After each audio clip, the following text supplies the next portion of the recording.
இது நம்ம வாழ்க்கைங்க. இத நிம்மதியாவும் சந்தோஷமாவும் வாழ்றதுதான் நமக்கு கொடுக்கப்பட்டிருக்கிற முதல் கடமையே. ஆனா அப்படி வாழ முடியுதா என்ன? ஏதோ சில விஷயங்கள் இந்த கொஞ்ச நாள் வாழ்க்கையையும் நிம்மதியா வாழ முடியாத அளவுக்கு தடுக்குதுல்ல. அந்த சில விஷயங்கள் என்னன்றதான் இன்றைய காணொளியில நம்ம பார்க்க போறோம். வெறுமன அறிவுரையா இல்ல, ரஷ்ய எழுத்தாளரான ஆண்டன் செக்காவ் அவர்கள் எழுதிய சிறுகதைகள் மூலமா. வணக்கம், உங்க கூட பேசிட்டு இருக்கிறது சபரி. நான் இந்த சேனல்ல தொடர்ந்து நிறைய புத்தகங்களை அறிமுகம் செஞ்சுட்டு வரேன். புத்தகங்கள்ல இருக்கக்கூடிய கருத்துக்களை சுருக்கமான வடிவத்துல சொல்லி கொடுத்துட்டு வரேன்.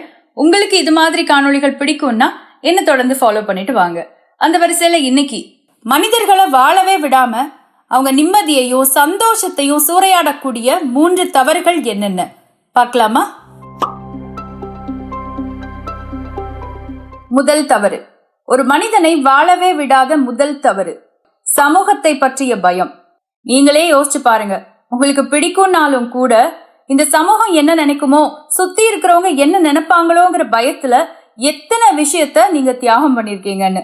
அதை மீறி ஒருவேளை செஞ்சா இந்த சமூகமோ உங்களை சுத்தி இருக்கிறவங்களோ உங்களை விமர்சிச்சதுக்காக எத்தனை இரவுகள் நீங்க தூங்காம இருந்திருக்கீங்க அப்படிங்கறதையும் யோசிச்சு பாத்துக்கோங்க. இந்த பயத்துல இருந்து நம்ம வெளியே வந்தே ஆகணும். ஒருவேளை வர முடியலன்னா என்ன நடக்கும்? இது ஆண்டன் செக்காவ் அவர்களுடைய ஒரு கதை சொல்லுது. இந்த கதையோட தலைப்பு the man in a case, கூண்டுக்குள் ஒரு மனிதன். இந்த கதை பெலிகோ அப்படின்ற ஒரு நபரை பத்தினது.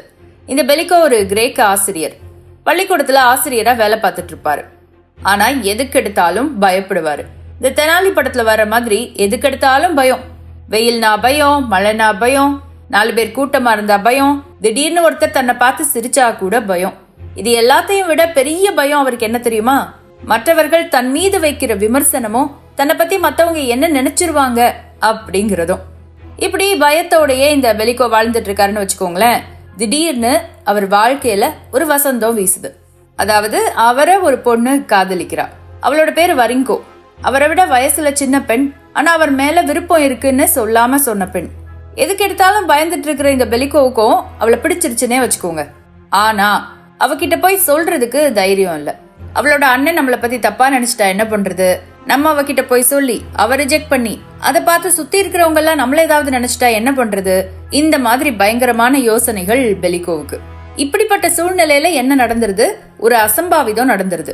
அது வந்துங்க, நம்ம ஊர்ல இந்த கேலி சித்திரம் வரைவாங்கல்ல, அந்த மாதிரி ஒரு கேலி சித்திரத்தை இந்த பெலிகோவையும் அந்த வரிங்காவையும் இணைச்சு வரைஞ்சிடுறாங்க. ஒரே சைக்கிள்ல அவங்க 2 பேரும் போற மாதிரியான கேலி சித்திரம். அதை பார்த்ததும் கதி கலங்கி போறாரு பெலிகோ. சொல்லப்போனா அந்த பொண்ணு கூட இதை ரொம்ப பெரிய விஷயமா நினைச்சுக்கல. அவ கூட அவர்கிட்ட சொல்றா, எப்படியும் நம்ம கல்யாணம் தானே பண்ணிக்க போறோம், இதெல்லாம் பத்தி எதுக்கு கவலைப்படுறீங்கன்னு. ஆனா இவரு கேக்குறதா இல்ல.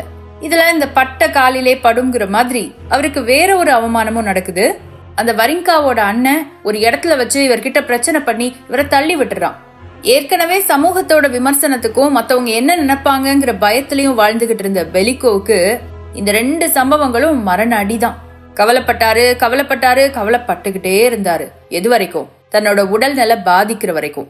சாதாரணமா ஏற்பட்ட காயம் கூட குணமாகாத வரைக்கும். முடிவுல அந்த பயமும் யார் என்ன நினைப்பாங்கிற சிந்தனையும் அவரை எங்க கொண்டு போய் நிறுத்துச்சு தெரியுமா? கல்லறையில கொண்டு போய் நிறுத்துச்சு. ஆமாங்க, வியாதி முத்தி போய் பெலிகோ இறந்துட்டாரு. இந்த கதை முடியும் போது அதுல இப்படி ஒரு காட்சியை பார்க்க முடியும். இந்த பெலிகோ இறந்துட்டாரு, அவர் அடக்கம் செய்றாங்க. அதை பார்த்ததும் மக்கள் பாவப்படுவாங்கன்னு பார்த்தா நிறைய பேர் அதை பார்த்து நிம்மதிதான் அடைவாங்க. பெலிகோ போயிட்டான், அவன் உருவாக்கின பயமும் போகட்டும்னு தான் சொல்றாங்க. ஆனாலும் அந்த கல்லறை பெலிகோவுக்கு தான் முடிவு கட்டியதே ஒழிய பெலிகோவை போன்றே பயத்தோடு வாழக்கூடிய நபர்களுக்கு முடிவு கட்டவில்லை அப்படின்ற நோட்டோட இந்த கதை முடியுது. பாத்தீங்களா? இப்போ இந்த கதையில வந்த பெலிகோவை பாத்தீங்களா? ஒரு நல்ல வாழ்க்கை அவனுக்காக காத்திருந்துச்சு. ஒரு நல்ல வாழ்க்கை தானாவே அவனை தேடி வந்துச்சு. ஆனா ஒரு நபர் அவனை சொன்ன வார்த்தைகளும் இந்த சமூகம் என்ன நினைக்குமோங்கிற பயமும் அந்த வாழ்க்கைய அவனை ஏத்துக்கவே விடல. ஐயோ, நமக்கு இது நடந்துருச்சே, இந்த சமூகம் என்ன நினைக்குமோ, இந்த சமூகம் நம்மளை பத்தி என்ன சொல்லுமோங்கிற பயம் இறுதியில அவனை எங்க கொண்டு போய் விட்டுருச்சு? கல்லறையில கொண்டு போய் விட்டுருச்சு. அதுக்கப்புறமும் கூட பாருங்க, கல்லறைக்கு போன பின்னாடி அவனை பத்தி யாருமே எதுவும் சொல்லலையா? இல்லங்க, சிலரையெல்லாம் விமர்சனங்கள் அவ்வளவு எளிதில விடுறதில்ல. ஒருத்தரை குழி தோண்டி புதைச்சு வச்சதுக்கு அப்புறமும் கூட சில விமர்சனங்கள் உறங்குறதில்ல. இப்படி ஈவு இரக்கமில்லாத விமர்சனங்களுக்காக உங்க நிம்மதியை நீங்க ஏன் விடணும்? ஒரு மனிதனுடைய மனநலத்தை பத்தி கொஞ்சம் கூட அக்கறை இல்லாத சமூகத்துக்காக உங்களை நீங்களே ஏன் காயப்படுத்திக்கணும்? இன்னொரு முறை இந்த சமூகத்துக்கு பயந்து உங்கள் நிம்மதியை இழக்கும் போதெல்லாம் இந்த ஃபெலிக்கோவின் கல்லறை உங்களுக்கு ஞாபகத்துக்கு வரட்டும். அதுக்காக தான் இந்த கதையை சொன்னேன். இனி 2வது, ஒரு மனிதனை வாழவே விடாமல் அவன் நிம்மதியை கெடுக்கக்கூடிய 2வது விஷயம் தனிமை. அதுவும் எப்படிப்பட்ட தனிமை தெரியுமா? மனசு முழுசும் சோகம் நிறைஞ்சிருக்கும் போது அதை கேட்பதற்கு கூட காதுகள் இல்லாத தனிமை ஒருவரது நிம்மதியை கெடுத்துவிடும். இதுக்கும் ஆண்டன் செக்கோவ் ஒரு கதை எழுதியிருக்காரு. கதையோட பேரு மிஸ்ஸரி, துன்பம். முதல்ல கதையை சொல்றேன், அப்புறம் அறிவுரைக்கு போலாம். இந்த கதை அயோனா அப்படின்ற குதிரை வண்டிக்காரரை பத்தினது. அவரோட மனசுல ஒரு சோகம், தீர்க்க முடியாத சோகம், தாங்கிக் கொள்ள முடியாத சோகம். அந்த சோகத்தோட ஒரு நாள் அவர் என்ன பண்றாரு, வழக்கம் போல குதிரை வண்டி ஓட்டுறதுக்காக போறாரு. ஆனா அவருடைய மனசு கிடந்து அடிச்சுக்குது. தான் மனசுல இருக்கிற சோகத்தை யார்கிட்டையாவது பகிர்ந்துக்கணும்னு அவர் மனசு துடிக்குது. அவரும் ஒவ்வொருத்தரோட முகத்தையா பாக்குறாரு. ஒரு வரவங்க யாராவது தன்னை பார்க்க மாட்டாங்களா, தான் முகத்தை பார்த்து எப்படி இருக்கேன்னு கேட்க மாட்டாங்களான்ற மாதிரி ஒவ்வொருத்தர் முகத்தையா பாக்குறாரு. ஆனா யாருமே அவரை கவனிக்கிறதா இல்ல. அவரோட குதிரை வண்டியில கூட நிறைய பேர் ஏறுறாங்க. முதல்ல ஒரு மிலிட்டரி ஆபீசர் ஏறுறாரு. இவரும் அவர்கிட்ட தன்னோட சோகத்தை சொல்லலாமான்னு வர்றாரு. ஆனா அந்த ஆபீசர் ரொம்ப கண்டிப்போடு பேசுறாரு. அவர்கிட்ட இவரு சோகத்தை பகிர்ந்துக்கல. 2வதா 3 வாலிபர்கள், அவங்களும் இவர் வண்டியில ஏறுறாங்க. அவங்க கிட்ட இவர் தன்னோட சோகத்தை சொல்றாரு. அவங்க அதையே கிண்டலா பேசிட்டு இதெல்லாம் வழக்கமா எல்லாருக்கும் நடக்கிறது தான் அப்படின்னு சொல்லிட்டு கடந்து போயிடுறாங்க. அது மாதிரி 3வதா ஒருத்தர் ஏறுறாரு. அவர்கிட்ட இவர் சொல்றாரு. அவர் காது கொடுத்தே கேட்கல. 4வதா சுமை தூக்கக்கூடிய ஒரு தொழிலாளி, அவர்கிட்ட இவர் சொல்லலான்னு போறாரு. அவர் போடான்னு திட்டி விட்டுறாரு. ஆக மொத்தம் அவர் சந்திச்ச யாருமே அவருடைய துக்கத்தை கேட்கறதுக்கு தயாரா இல்ல. யாரும் கிடைக்க மாட்டாங்களா, யாரும் கிடைக்க மாட்டாங்களான்னு பார்த்து பார்த்து கடைசியா அந்த குதிரை வண்டிக்காரர் என்ன செஞ்சார் தெரியுமா? தன்னுடைய வண்டியில் பூட்டப்பட்டிருந்த குதிரை கிட்ட போய் தன்னுடைய சோகத்தை சொன்னாரு. குதிரையே, என்னுடைய மகன் இறந்துட்டான். நான் மீள முடியாத துக்கத்துல இருக்கேன். என் ஒரே மகனை பறிகொடுத்த துக்கத்தை கூட பகிர்ந்துக்கிறதுக்கு ஆள் இல்லாம அனாதையா இருக்கேன் அப்படின்னு தன்னுடைய சோகத்தை அந்த குதிரை கிட்ட பகிர்ந்துக்கிறாரு. அந்த குதிரை அதை கேட்டு தலையாட்டியது அப்படின்னும், அந்த தலையாட்டுதலை தனக்கு கிடைத்த ஆறுதலாக அவர் நினைத்து கொண்டார் அப்படின்னும் இந்த கதை முடிவடையுது. இந்த கதை துக்கத்தை கூட பகிர்ந்து கொள்ள முடியாத நிலை ஒரு மனிதனுக்கு எந்த அளவுக்கு கொடுமையானது அப்படின்றத ஒவ்வொரு வாசகருக்கும் சொல்லுது. இது மூலம் செக்கோவ் என்ன சொல்ல வர்றாரு? உன்னுடைய துன்பத்தை ஒரு மனிதனிடம்தான் பகிர்ந்து கொள்ள வேண்டும்னு அவசியம் இல்ல, ஒரு விலங்கு கிட்ட கூட பகிர்ந்துக்கலாம்னு சொல்றாரா? அல்லது சக மனிதனுடைய உணர்வுகளை கூட புரிந்து கொள்ளாத மனிதர்களை விட விலங்குகளே மேல்னு சொல்றாரா? பொதுவா ஒரு விஷயம் சொல்லுவாங்க, நம்ம மனசுல துக்கம் அதிகமா இருக்கும் போது அதை யார்கிட்டயாவது சொன்னாலே அது பாதியா குறைஞ்சிரும்னு.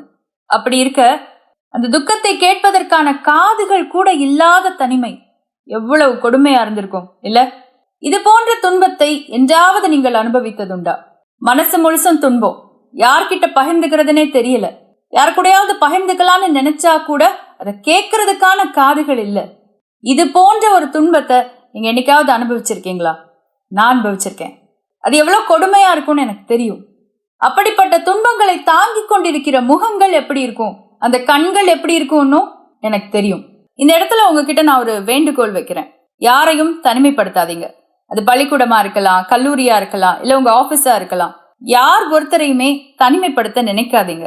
ஒரு ஆபீஸ்ல நீங்க முக்கிய பொறுப்புல இருக்கீங்க, ஒரு குடும்பத்துல நீங்க முக்கியமான பொறுப்புல இருக்கீங்க, ஒரு அபார்ட்மெண்ட்ல மத்தவங்க எல்லாம் கவனிக்கக்கூடிய நிலையில நீங்க இருக்கீங்க அப்படின்னா தயவு செஞ்சு யாரோ ஒருவர் தனிமைப்படுத்தப்படாதபடிக்கு பாத்துக்கோங்க. ஒரு சின்ன எஃபோர்ட் போட்டு மனுஷங்களோட முகத்தை பாருங்க.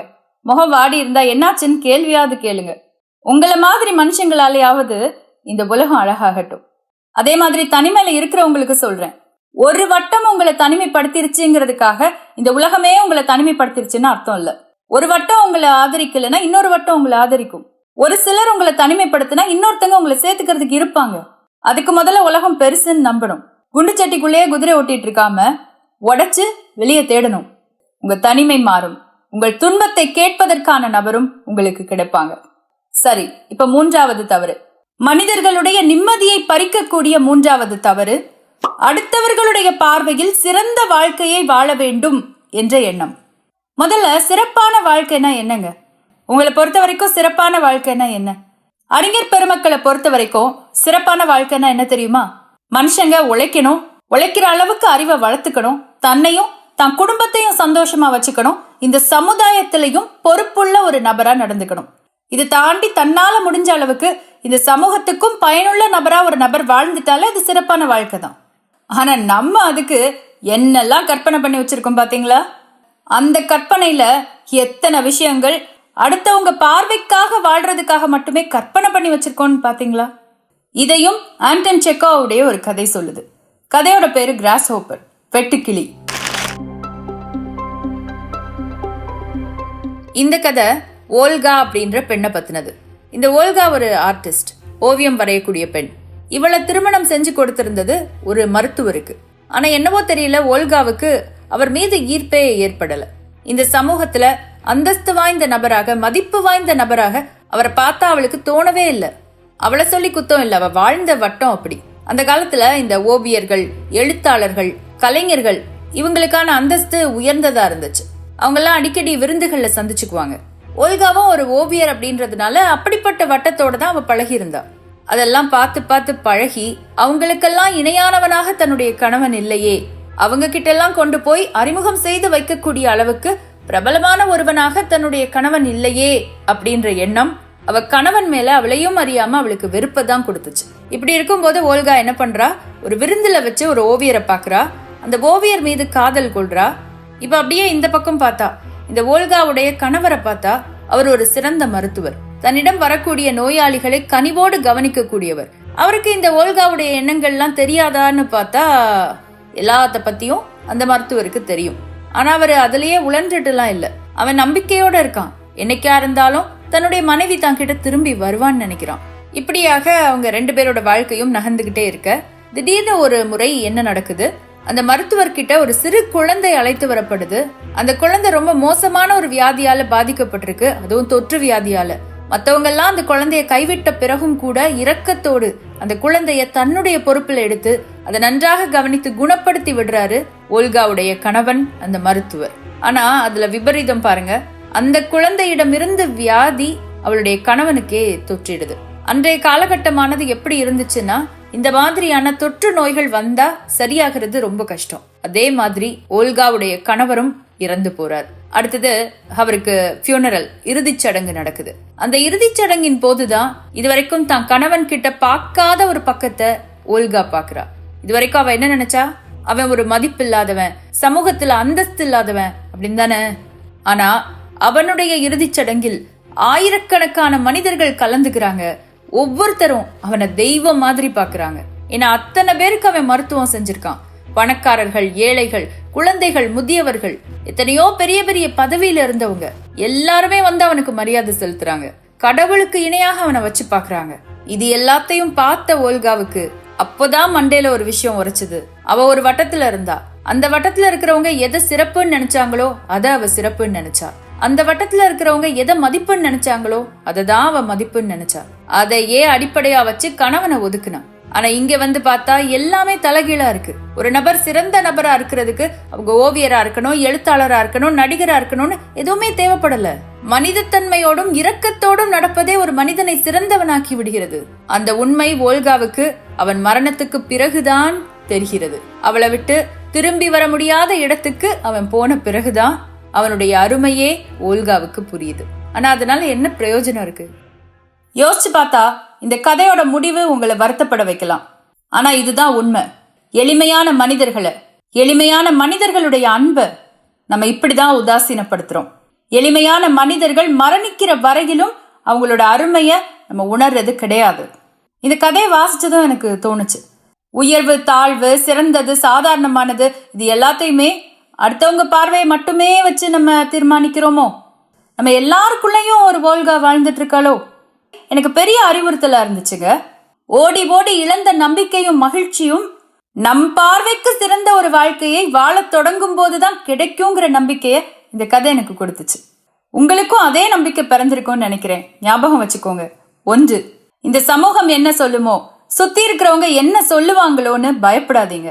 அந்த பயம் வெளியே போனா நிம்மதியும் மகிழ்ச்சியும் உங்களை தேடி வரும். 2, தனிமையின் போது ஞாபகம் வச்சுக்கோங்க, இந்த உலகம் ரொம்ப பெருசு. 3வது, நம் பார்வையில் சிறந்தவர்களாக தெரிய வேண்டும் என்ற எண்ணத்தோடு நாம் வாழத் தொடங்குகிற வாழ்க்கை நிம்மதியை அளிக்கும். ஆண்டன் செக்காவ் அவர்களுடைய கதை மூலமா நம்ம இந்த காணொளியில பார்த்தோம். இந்த கதைகள் உங்க மனசுல பதிஞ்சிருக்கும். இந்த கதையோடு சேர்ந்து கருத்தும் உங்க மனசுல பதிஞ்சிருக்கும் நம்புறேன். இந்த 3ல எது உங்களுக்கு பிடிச்சிருந்தது, எந்த கருத்து உங்க மனசுல நின்னுச்சு அப்படிங்கறத மறக்காம என் கூட பகிர்ந்துக்கோங்க.